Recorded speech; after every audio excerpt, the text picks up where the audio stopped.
നിങ്ങൾക്ക് സേവ് ചെയ്യാൻ പറ്റത്തില്ല എന്ന് തന്നെയാണ് നിങ്ങൾ വിചാരിക്കുന്നതെങ്കിൽ പോലും നിങ്ങൾക്കൊരു എമർജൻസി ഫണ്ട് ഉണ്ടാക്കിയെടുക്കാൻ പറ്റും.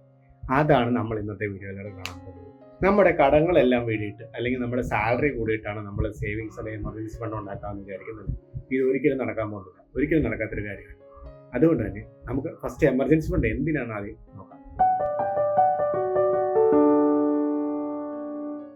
എമർജൻസി ഫണ്ട് എന്ന് പറഞ്ഞാൽ ഒരു മെഡിക്കൽ എക്സ്പെൻസ് വന്നു കഴിഞ്ഞാലും അല്ലെങ്കിൽ നിങ്ങളുടെ വണ്ടി ഒന്ന് ബ്രേക്ക് ഡൗൺ ആയാലും, അതുമല്ല എന്നുണ്ടെങ്കിൽ നിങ്ങൾ ഡെയിലി വെച്ച് ശമ്പളക്കാരാണെന്നുണ്ടെങ്കിൽ നിങ്ങൾക്ക് പെട്ടെന്നൊരു പനി പിടിക്കുകയോ അല്ലെങ്കിൽ എന്തെങ്കിലും ചെയ്ത് ഒരാഴ്ചത്തിൽ നിങ്ങൾക്ക് വർക്കിന് പോകാൻ പറ്റാത്ത അവസ്ഥ വരുമ്പോൾ നിങ്ങളുടെ വീട്ടിലെ കാര്യങ്ങൾ നടത്താനായിട്ട് നിങ്ങൾക്ക് കാശുണ്ടാവില്ല.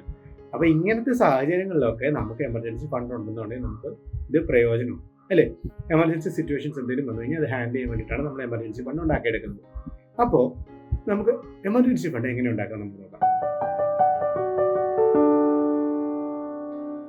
നമ്മളീ പലർക്കും ചെറുപ്പത്തിൽ ഒരു കുടുക്ക ഉണ്ടായിരുന്നിരിക്കും അല്ലെ, പൈസയൊക്കെ ഇടാനുള്ളത്. അതായത് നമ്മൾ 5-ന്റെയും 10-ന്റെയും നോട്ടുകളും ചില്ലറ പൈസകളും എല്ലാം കിട്ടുന്നതെല്ലാം നമ്മൾ അതിൻ്റെ അകത്തോട് സ്വരുക്കൂട്ടിയെടുക്കുക. നമുക്ക് ചിലപ്പോൾ സ്കൂളിൽ നിന്ന് ടൂർ പോകാനോ അല്ലെങ്കിൽ നമുക്ക് കളിപ്പാട്ടങ്ങൾ വാങ്ങാനോ അങ്ങനെ പല കാര്യങ്ങൾക്ക് നമുക്ക് ഉപയോഗിക്കാൻ വേണ്ടി നമ്മൾ സേവ് ചെയ്ത് കൂട്ടി മാറ്റി വെച്ചത് അല്ലേ. ഇത് അതുപോലെ തന്നെയാണ് സെയിമാണ്. എമർജൻസി ഫണ്ട് എന്ന് പറയുന്നത് നിങ്ങളുടെ എമർജൻസി ആയിട്ടുള്ള ആവശ്യങ്ങൾക്ക് വേണ്ടി നിങ്ങൾ എക്സ്ട്രാ കിട്ടുന്ന കാശോ അല്ലെങ്കിൽ നിങ്ങൾ സേവ് ചെയ്തെടുക്കുന്ന കാശോ അതിലേക്ക് സ്വരുക്കൂട്ടി വെക്കുന്നു. അതാണ് എമർജൻസി ഫണ്ട് എന്ന് പറയുന്നത്. അപ്പോൾ എമർജൻസി ഫണ്ട് നിങ്ങൾ അധികം വേറെ ജോലിക്കൊന്നും പോകാതെ തന്നെ നിങ്ങൾക്ക് എമർജൻസി ഫണ്ട് എങ്ങനെ ഉണ്ടാക്കാം നമുക്ക് ഫസ്റ്റ് സ്റ്റെപ്പ് നോക്കാം. എമർജൻസി ഫണ്ടിന് കാശില്ല എന്ന് പറയുന്നവർക്ക് ഒരു കാര്യം ബോധ്യപ്പെടുത്തി തരാം. നിങ്ങൾ വേറൊരു സെപ്പറേറ്റ് ജോലിക്ക് പോയിട്ടൊന്നും എമർജൻസി ഫണ്ടിനായിട്ട് കാശുണ്ടാക്കേണ്ട കാര്യമില്ല. നിങ്ങളുടെ വീട്ടിൽ തന്നെ നിങ്ങൾ കുറേ കാര്യങ്ങൾ ചെയ്തു കഴിഞ്ഞാൽ നിങ്ങൾക്ക് എമർജൻസി ഫണ്ടിനുള്ള എമൗണ്ട് 1000 രൂപ കൊണ്ട് മേലോട്ട് നിങ്ങൾക്ക് അതിനകത്തും സെറ്റ് ചെയ്തെടുക്കാൻ പറ്റും. അതിനുള്ള കുറച്ച് കാര്യങ്ങളാണ് നമ്മളിപ്പോൾ പറയാൻ പോകുന്നത്. നമ്മൾ എന്തൊക്കെ കാര്യങ്ങൾക്കാണ് നോർമലി കാശ് ചിലവാക്കുന്നത്? വീട്ടു ചെലവ്, റെന്റ്, ഭക്ഷണം, അതുപോലെ നമ്മുടെ ഓൺലൈൻ ഓർഡേഴ്സ്, അതേപോലെ നമ്മുടെ ഇലക്ട്രിസിറ്റി, ട്രാവല്, അങ്ങനെയുള്ള കാര്യങ്ങൾക്കൊക്കെയാണ് നമ്മൾ പൈസ ചിലവാക്കുന്നത് അല്ലേ. നമുക്ക് അവിടെ നിന്ന് തുടങ്ങാം. ആദ്യം വീട്ടു ചെലവിൽ നിന്ന് സേവ് ചെയ്യാൻ വേസ്റ്റ് ആക്കുന്ന ഫുഡിന്റെ അളവ് കുറച്ചാൽ അല്ലെങ്കിൽ അത്രയും കുറച്ച് കുക്ക് ചെയ്താൽ മതി. എല്ലാ എൻഡ് ഓഫ് സീസൺ സെയിലും അല്ലെങ്കിൽ എല്ലാ സെയിലും വരുമ്പോഴും നിങ്ങൾക്ക് വസ്ത്രം മേടിച്ചു കൂട്ടേണ്ട ആവശ്യമില്ല. നമുക്ക് തന്നെ നമ്മുടെ വാർഡ്രോബ് നോക്കിയാൽ തന്നെ മനസ്സിലാവും. നമ്മൾ മേടിച്ചു വെച്ചിരിക്കുന്ന പല വസ്തുക്കളും, പല ഡ്രസ്സുകളും, നമ്മൾ ഒരുപാട് പ്രാവശ്യം ഇടാത്ത പല ഡ്രസ്സുകളും നമ്മുടെ കയ്യിലുണ്ട്. വെറുതെ വാങ്ങിച്ചു കൂട്ടിയിട്ട് നമുക്ക് യൂസ് ഒന്നും ഉണ്ടാകാൻ പോകുന്നില്ല, ജസ്റ്റ് നമ്മുടെ അലമാരിയിൽ ഇരിക്കാൻ പോകുന്നേ ഉള്ളൂ. ചിലതൊക്കെ നമ്മൾ ഒരുപാട് ഇഷ്ടപ്പെട്ട ചില ഡ്രസ്സുകൾ നമ്മൾ ഇടും, പക്ഷേ പല ഡ്രസ്സുകളും നമ്മുടെ അലമാരിക്കകത്ത് നമുക്ക് വെറുതെ വേസ്റ്റ് ആക്കി വെച്ചിരിക്കും. ഡ്രസ്സ് മാത്രമല്ല, പല സാധനങ്ങളും നമ്മൾ ഓൺലൈൻ കാണുന്ന ഇമ്പൾസീവ് ബൈയിങ് കാരണം നമ്മൾ പല സാധനങ്ങളും ഓൺലൈൻ കാണുന്ന മേടിച്ച് വീട്ടിലേക്ക് വെക്കും. പക്ഷേ ഇതെല്ലാം വെറുതെ വീട്ടിൽ ഇരിക്കത്തേ ഉള്ളൂ. നമുക്ക് കാശ് പോയതും വെച്ച് വീട്ടിലെ സ്പേസ് പോകും. ഒരു തവണ നിങ്ങൾ സ്വിഗ്ഗിയിൽ നിന്നോ സൊമാറ്റോയിൽ നിന്നോ അല്ലെങ്കിൽ ഓൺലൈൻ ഫുഡ് മേടിക്കുന്നത് ഒരു തവണ നിങ്ങൾ കുറച്ച് കഴിഞ്ഞാൽ ആ കാശ് എടുത്ത് നിങ്ങൾക്ക് എമർജൻസിലേക്ക് മാറ്റാൻ പറ്റും. അപ്പോൾ എമർജൻസി ഫണ്ടിലെ ഒരു ഫസ്റ്റ് സ്റ്റെപ്പ് ആയത്. പിന്നെ പല OTT ആപ്പുകളും നമ്മൾ വെറുതെ എടുത്ത് വെച്ചേക്കുന്നത്. നമ്മളൊരു സീരീസ് കാണാൻ വേണ്ടിയിട്ടായിരിക്കും, അല്ലെങ്കിൽ ചിലപ്പം ഒരു സിനിമ കാണാൻ വേണ്ടി നമ്മൾ എടുത്ത് വെച്ചേക്കുന്ന OTT ആപ്പുകളുണ്ടാകും. പിന്നെ നമ്മൾ തിരിഞ്ഞു പോലും നോക്കത്തില്ല. അങ്ങനെ ഓട്ടോ പേ ആവുന്ന പല OTT ആപ്പുകളും ഉണ്ടാവും. നിങ്ങൾ അത് ചെന്ന് നോക്കുക. നിങ്ങളുടെ ഗൂഗിൾ പേയിലോ അല്ലെങ്കിൽ ഫോൺ പേയിലോ അങ്ങനെയുള്ള ആപ്പുകളിൽ പോയി നോക്കുക, ഓട്ടോ പേ ഉണ്ടോ, അതെല്ലാം ക്യാൻസൽ ചെയ്യുക. ആവശ്യമില്ലാത്ത എല്ലാം ക്യാൻസൽ ചെയ്ത് കളയുക.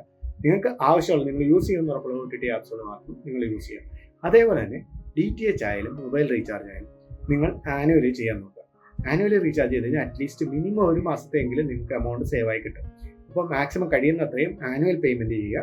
ആനുവൽ പേയ്മെൻറ്റ് ചെയ്ത് കഴിയുമ്പോൾ നിങ്ങൾക്ക് വലിയൊരു എമൗണ്ട് നിങ്ങൾക്ക് ഏറ്റവും സേവ് ചെയ്യാൻ പറ്റും. DTH ആണെന്നുണ്ടെങ്കിൽ നമ്മൾ കുറേ പാക്കുകൾ എടുത്ത് വെച്ചേക്കും. അതായത് ഇപ്പോൾ sports pack, kids pack, English pack, അങ്ങനെ പറഞ്ഞിട്ട് കുറേ പാക്കുകൾ എടുത്ത് വെച്ചേക്കും. ഇതൊന്നും നമ്മൾ യൂസ് ചെയ്യുന്നില്ല എന്നുണ്ടെങ്കിൽ നമ്മൾ പാക്കുകൾ മാനേജ് ചെയ്യുന്നിടത്ത് പോയിട്ട് നമ്മൾ ഓട്ടോമാറ്റിക്കായിട്ട് റിമൂവ് ചെയ്ത് കളയുക.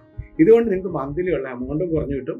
ആ എമൗണ്ട് നിങ്ങൾക്ക് സേവ് ചെയ്യാൻ പറ്റും. സ്ഥിരമായിട്ട് ബസ്സിലോ ട്രെയിനിലോ യാത്ര ചെയ്യുന്ന ആൾക്കാരാണ് നിങ്ങളെന്നുണ്ടെങ്കിൽ നിങ്ങൾ സീസൺ ടിക്കറ്റ് എടുത്ത് വെക്കുക. അതായത് ഇപ്പോൾ ഞാൻ ഇവിടുന്ന് ട്രിവാൻഡ്രം പോകുന്നതിന് തന്നെ എനിക്ക് മിനിമം 60 രൂപ 70 രൂപ ട്രെയിൻ ചാർജ് ആവുന്നുണ്ട് ഒരു പ്രാവശ്യം ആ ഒരു സൈഡിലേക്ക് പോകും. ഒരു മാസത്തിന് പോകണമെന്നുണ്ടെങ്കിൽ നമുക്ക് വൻ നഷ്ടമാണ്. സീസൺ ടിക്കറ്റ് എടുത്തു കഴിഞ്ഞാൽ 500-600 രൂപയെ നമുക്ക് വരുന്നുള്ളൂ. അപ്പോൾ സീസൺ ടിക്കറ്റ് നമുക്ക് കിട്ടുകയാണെന്നുണ്ടെങ്കിൽ അവൈലബിൾ ആണെന്നുണ്ടെങ്കിൽ അതെടുത്ത് വെക്കുക. അത് വെച്ച് നിങ്ങൾ ട്രാവൽ ചെയ്യുക. നിങ്ങൾ അത്രയും എമൗണ്ട് കുറഞ്ഞു കിട്ടും. എന്തിനും ഏതിനും സ്കൂട്ടർ എടുത്തുകൊണ്ട് ട്രാവൽ ചെയ്യുന്ന ആളുകളാണ് നിങ്ങൾ. അതായത് നിങ്ങളുടെ തൊട്ടടുത്തുള്ള കടയിൽ പോലും പോകണമെങ്കിൽ പോലും സ്കൂട്ടർ എടുത്തുകൊണ്ട് ട്രാവൽ ചെയ്യുന്ന ആൾക്കാരാണ് നിങ്ങളെങ്കിൽ അത് നിങ്ങൾ നിർത്തിക്കഴിഞ്ഞാൽ, അതായത് അടുത്തുള്ള സ്ഥലങ്ങളിൽ നിങ്ങൾ നടന്നു പോയി കഴിഞ്ഞാൽ നിങ്ങൾക്ക് രണ്ടാണ് പ്രയോജനം. ഒന്ന്, ഹെൽത്തും നിങ്ങളുടെ ബെറ്റർ ആവും. രണ്ട്, നിങ്ങളുടെ കാശും സേവ് ആവും. പെട്രോളിനുള്ള കാശും സേവ് ആവും. വണ്ടിയുടെ മെയിൻ്റെനൻസിനുള്ള കാശും സേവ് ആവും. നിങ്ങൾക്ക് അതെല്ലാം നിങ്ങൾക്ക് യൂസ് ചെയ്യാം. നിങ്ങൾക്ക് എമർജൻസി ഫണ്ടിലേക്കോ നിങ്ങളുടെ സേവിങ്സിലേക്കോ നിങ്ങൾക്ക് യൂസ് ചെയ്യാം.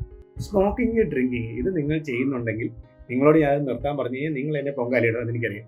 അതുകൊണ്ട് തന്നെ ഒരു മാസം അല്ലെങ്കിൽ ഒരു ദിവസം ഒരു പാക്കറ്റ് സിഗരറ്റ് വലിക്കുന്ന ഒരാളാണെന്നുണ്ടെങ്കിൽ 2 സിഗരറ്റ് കുറയ്ക്കുക. ഒരു മാസം 10 കുപ്പി മദ്യം വാങ്ങുന്ന ആളാണെന്നുണ്ടെങ്കിൽ 2 കുപ്പി കുറച്ച് 8 കുപ്പി ആക്കുക. ഈ സേവ് ചെയ്യുന്ന കാശ് നിങ്ങൾക്ക് ഹെൽത്തും ബെനിഫിറ്റ് ആവും, നിങ്ങളുടെ എമർജൻസി ഫണ്ടിനും ബെനിഫിറ്റ് ആവും. നമ്മുടെ വീട്ടിലെ കാശ് ചിലവാക്കുന്ന മറ്റൊരു മെയിൻ വില്ലനാണ് ഇലക്ട്രിസിറ്റി. എൻ്റെ വീട്ടിലത്തെ എക്സാമ്പിൾ പറയുകയാണെന്നുണ്ടെങ്കിൽ എൻ്റെ വീട്ടിൽ അടുക്കളയിൽ കഞ്ഞി തിളക്കണമെങ്കിൽ ലൈറ്റ് ഇട്ടാൽ മാത്രമേ കഞ്ഞി തിളക്കത്തുള്ളൂ എന്നൊരവസ്ഥയാണ്. ലൈറ്റ് ഇട്ടേച്ച് പോകും. അതേപോലെ ടി വി ആണെന്നുണ്ടെങ്കിൽ രാവിലെ തൊട്ട് വൈകിട്ട് വരെ ടി വി വെച്ചുകൊണ്ടിരിക്കും. ഒരു മുറിയിൽ നിന്ന് ഒരാൾ പുറത്തോട്ട് ഇറങ്ങി കഴിഞ്ഞാൽ ആ മുറിയിലെ ഫാനോ ലൈറ്റോ എ സിയോ ഒന്നും ഓഫ് ചെയ്യാതെ എല്ലാവരും പുറത്തോട്ട് ഇറങ്ങത്തുള്ളൂ. ഇതൊക്കെ നമ്മുടെ വീട്ടിൽ മെയിനായിട്ട് കറണ്ട് ചാർജ് കൂട്ടുന്ന ഒരു സാധനമാണ്. നിങ്ങൾക്കറിയാമല്ലോ അല്ലേ, കൂടുതൽ യൂണിറ്റ് യൂസ് ചെയ്യുന്ന ആളുകൾക്ക് കൂടുതൽ എക്സ്ട്രാ കറണ്ട് ചാർജ് വരുമെന്നുള്ള കാര്യം അറിയാമല്ലോ അല്ലേ. നിങ്ങളുടെ വീട്ടിലെ ബില്ലൊന്ന് ശ്രദ്ധിച്ചാൽ നിങ്ങൾക്ക് മനസ്സിലാവും. അപ്പോൾ കറണ്ട് ചാർജ് കുറച്ച് കഴിഞ്ഞാൽ നിങ്ങൾക്ക് കുറേ കൂടെ കാര്യങ്ങൾ കുറേ കൂടെ എമൗണ്ട് സേവ് ചെയ്ത് നിങ്ങൾക്ക് എമർജൻസിയിലേക്ക് ഇടാനായിട്ട് പറ്റും. പിന്നെ വേറൊരു ക്ലാസിക് എക്സാമ്പിളാണ് ന്യൂ ഇയർ റെസൊല്യൂഷൻ. അതായത് പുതുവർഷം തുടങ്ങുമ്പോഴത്തേക്ക് നമ്മൾ പറയും ഞാൻ ജിമ്മിൽ പോയിട്ട് എൻ്റെ ബോഡി സെറ്റ് ആക്കും, അല്ലെങ്കിൽ ഞാൻ ഡെയിലി ഓടാൻ പോകും, അല്ലെങ്കിൽ സ്വിമ്മിങ്ങിന് പോകും, സ്വിമ്മിങ് ക്ലാസ്സിന് പോകും, അല്ലെങ്കിൽ വയലിൻ പഠിക്കാൻ പോകും. അങ്ങനെ പല കാര്യങ്ങൾക്കായിട്ട് നമ്മൾ പോകുന്നൊക്കെ പറഞ്ഞുകൊണ്ട് എമൗണ്ട് പലയിടത്തും കൊണ്ട് കൊടുക്കും. ജിമ്മിലേക്കൊക്കെയാണ് ഒരു വർഷത്തിനുള്ള മെമ്പർഷിപ്പ് എടുത്തു, പിന്നെ അങ്ങോട്ട് പോകത്തേ ഇല്ല. ഈ എമൗണ്ടൊക്കെ വെറും വേസ്റ്റാണ്. നിങ്ങൾ കൃത്യമായിട്ട് നിങ്ങൾക്ക് ഡൗട്ട് ഉണ്ടെന്നുണ്ടെങ്കിൽ ഒരു മാസം നിങ്ങൾ ചുമ്മാ നടന്നു നോക്കുക. ഡെയിലി നടക്കാൻ പറ്റുന്നുണ്ടെങ്കിൽ മാത്രം, ഡെയിലി നിങ്ങൾ നടക്കുന്നുണ്ടെങ്കിൽ നിങ്ങൾക്ക് ഒരു റുട്ടീൻ ഉണ്ടെങ്കിൽ മാത്രം നിങ്ങൾ ഇങ്ങനത്തെ ലോങ് ആയിട്ടുള്ള മെമ്പർഷിപ്പിലേക്ക് നിങ്ങൾ പോകുക. അല്ല എന്നുണ്ടെങ്കിൽ ആ കാശ് നിങ്ങൾക്ക് വേസ്റ്റാണ്. ഇത് നിങ്ങൾ സേവ് ചെയ്ത് വെച്ചാൽ നിങ്ങൾക്ക് അതുകൊണ്ടും പ്രയോജനം ഉണ്ടാകും. ഇനി ഇതൊന്നും കഴിഞ്ഞിട്ട് നിങ്ങൾക്ക് പൈസ സേവ് ചെയ്യാൻ പറ്റുന്നില്ല എന്നാണ് നിങ്ങൾ പറയുന്നതെങ്കിൽ നിങ്ങൾക്ക് സൈഡ് ഇൻകം ആയിട്ട് കുറച്ച് കാര്യങ്ങൾ ചെയ്യാൻ പറ്റും.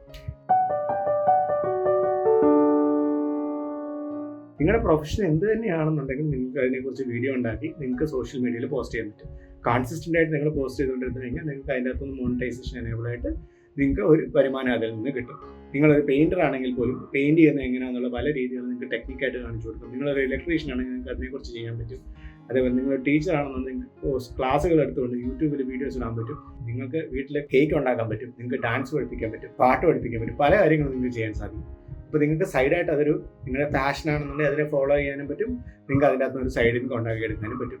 ഇതിൽ നിന്നുള്ള ഇൻകം ഡയറക്റ്റായിട്ട് നിങ്ങൾക്ക് എടുത്തിട്ട് എമർജൻസി ഫണ്ടിലേക്ക് ഫണ്ട് ചെയ്യാനും പറ്റും.